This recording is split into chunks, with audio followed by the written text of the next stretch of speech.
पिछले वाले केस में हमने जो है एक्सपोनेंशियल फंक्शन का जो है पर्टिकुलर इंटीग्रल निकाला था। अभी जो है हम ट्रिग्नोमेट्रिक फंक्शंस का जो है पर्टिकुलर इंटीग्रल निकालेंगे। तो ये हो जाएगा मेरे पास केस टू के अंदर जो हमारे पास आर एक्स की वैल्यू होगी वो होगी हमारे पास साइन ए एक्स प्लस बी और cos A x plus B.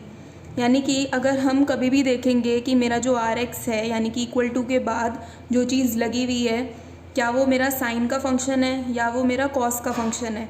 तो अगर कभी भी साइन या फिर कॉस का फंक्शन होता है तो हमें पर्टिकुलर इंटीग्रल इस मेथड से निकालना होगा। तो पर्टिकुलर इंटीग्रल का जो फॉर्मूला होता है वो होता है मेरे पास 1/f(d) आर एक्स। और ये क्या चीज़ है, ये बेसिकली होता है जनरल फार्मूला होता है ये हमारा, जो हम हर केस से पहले जो है लिखेंगे एक रेफरेंस की तरह कि f(d) क्या होता है, आर एक्स क्या होता है। तो ये मेरा जनरल जो है, जनरली ये चीज़ मेरी जो है वो यूज़ होती है। तो अगर हम आर एक्स की जो वैल्यू है अगर हमें इस तरीके की गिवन है तो पर्टिकुलर इंटीग्रल कैसे निकलेगा। पर्टिकुलर इंटीग्रल निकालने के लिए हमें क्या करना होता है, सबसे पहले तो जो भी मेरा f(d) आएगा उसको मुझे d² के फंक्शन में कन्वर्ट करना होगा।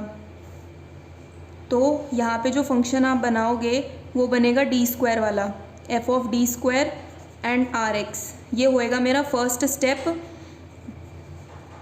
किस चीज़ का फर्स्ट स्टेप, पर्टिकुलर इंटीग्रल निकालना इस वाले मेथड, इस वाला जो केस है उसके लिए ये फर्स्ट स्टेप होगा। सेकंड स्टेप में पर्टिकुलर इंटीग्रल मींस हम क्या करेंगे, इसमें इस d को रिप्लेस कर देंगे -a के स्क्वायर से।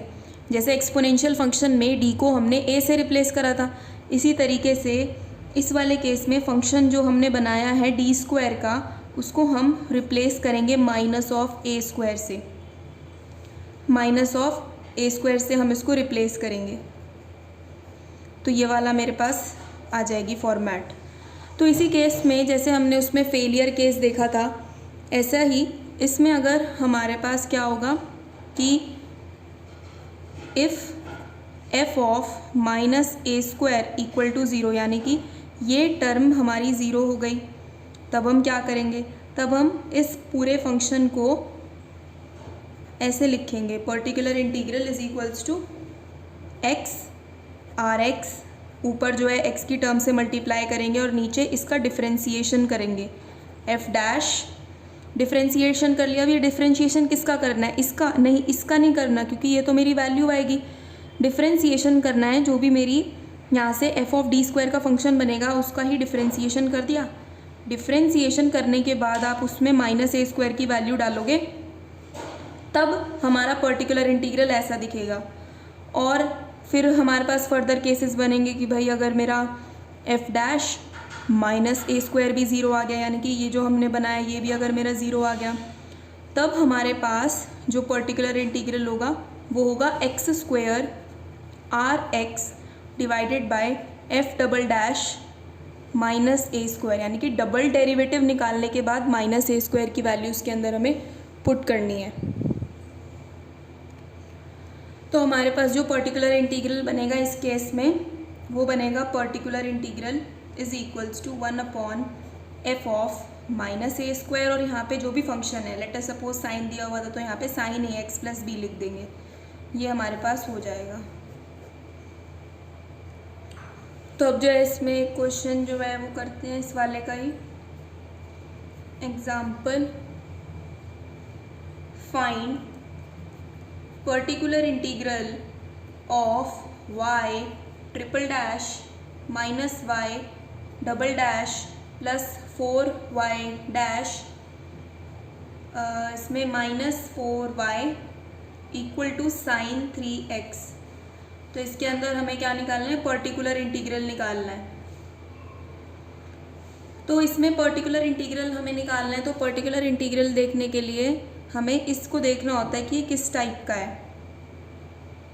तो साइन 3x है यानी कि ये तो इसी टाइप का हो गया, sine ax plus b form का है ये।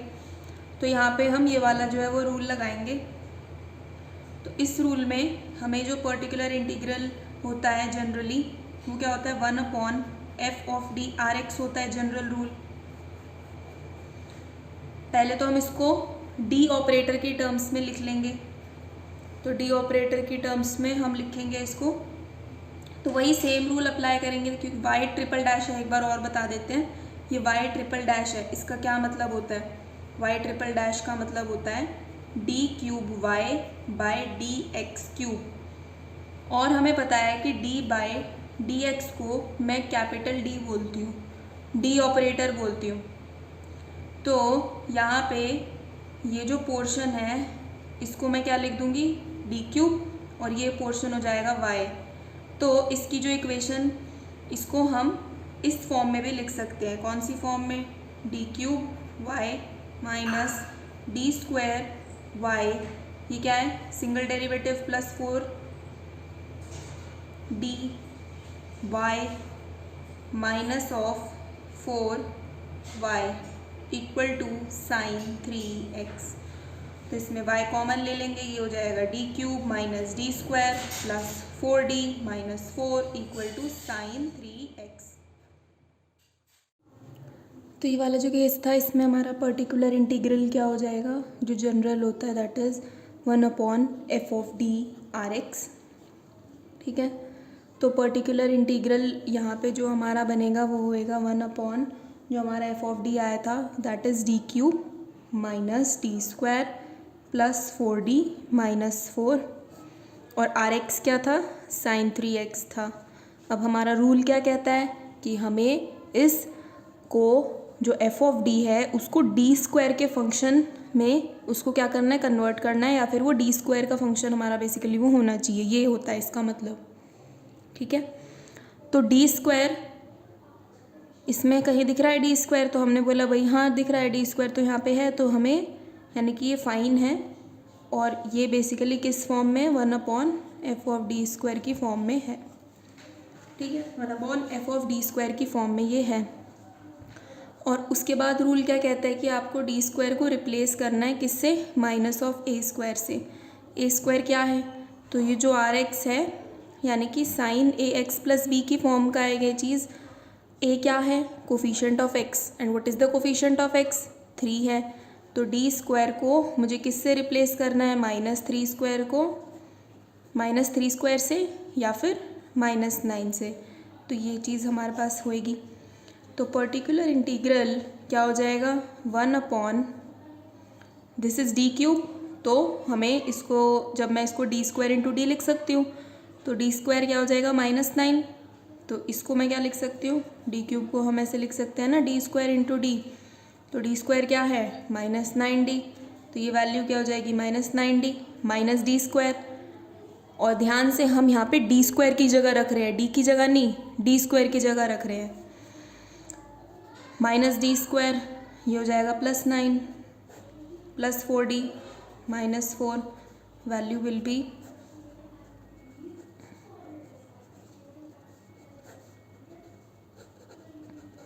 यहाँ तक हमारे पास आ गया है ये। लेकिन हमने यहाँ पे देखा कि भाई यहाँ पे डी ऑपरेटर आ रहा है, बट पर्टिकुलर इंटीग्रल तो पर्टिकुलर इंटीग्रल होता है, उसके अंदर आप उसको एक्स का फंक्शन जो है आंसर में आ सकता है, एक्स का फंक्शन वो हो सकता है, लेकिन डी ऑपरेटर नहीं होना चाहिए टर्म में। तो इसको हटाने के लिए हम मेथड यूज़ करेंगे rationalisation. So 1/f of 1 minus D, 1 plus D, 1 plus D हो गया। इसको आगे करो,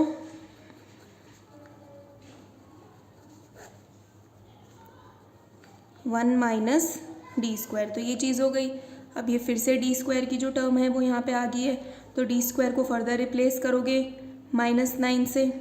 तो ये मैं स्टेप वाइज लिख देती हूँ, वरना ये चीज़ डायरेक्टली भी हम लिख सकते हैं। डी स्क्वायर इज -9, तो ये क्या हो जाएगा?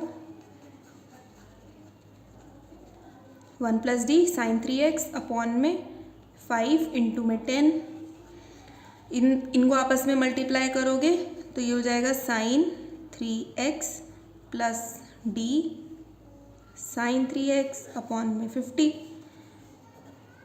तो पर्टिकुलर इंटीग्रल क्या हो जाएगा? पर्टिकुलर इंटीग्रल क्या हो जाएगा? Sine 3x। ये बताओ ये डी ऑपरेटर क्या होता है? डी ऑपरेटर क्या होता है? D is actually D by D X होता है, यानी कि डी ऑपरेटर किसी भी चीज़ पे लगेगा तो उसका आपको डिफरेंशिएशन निकालना है। तो इसका डिफरेंशिएशन निकालेंगे किसका? साइन 3x का। क्यों? क्योंकि उसके पहले डी है, तो साइन 3x का differentiation is cos 3x into में 3 डिवाइडेड बाय 50। सो हमारे पास जो आंसर है वो क्या हो जाएगा? पर्टिकुलर इंटीग्रल का 1/50 sign 3x plus 3 cos 3x। तो ये हो जाएगा